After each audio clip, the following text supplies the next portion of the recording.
Yan guys, ngayon naman magkakabit tayo ng water heater dito sa shower. Papalitan na din natin yan shower.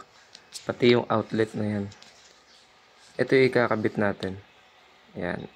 Stiebel Eltron. Ito guys.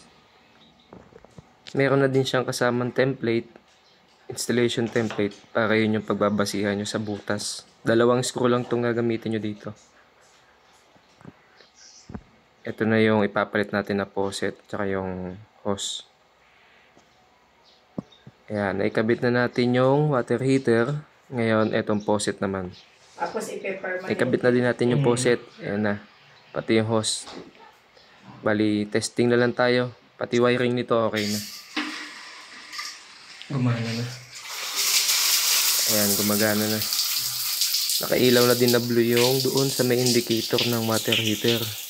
Ayan, may ilaw na. Okay na, umiinit na to guys. Etong brand na to, mabilis na uminit. Pag on mo, init agad. Wala ka na din ibang pipindutin. Pag on mo ng shower, gagana na yan. Eto na yung plug niya. Kung nakatulong tong video natin, please like, share, and subscribe.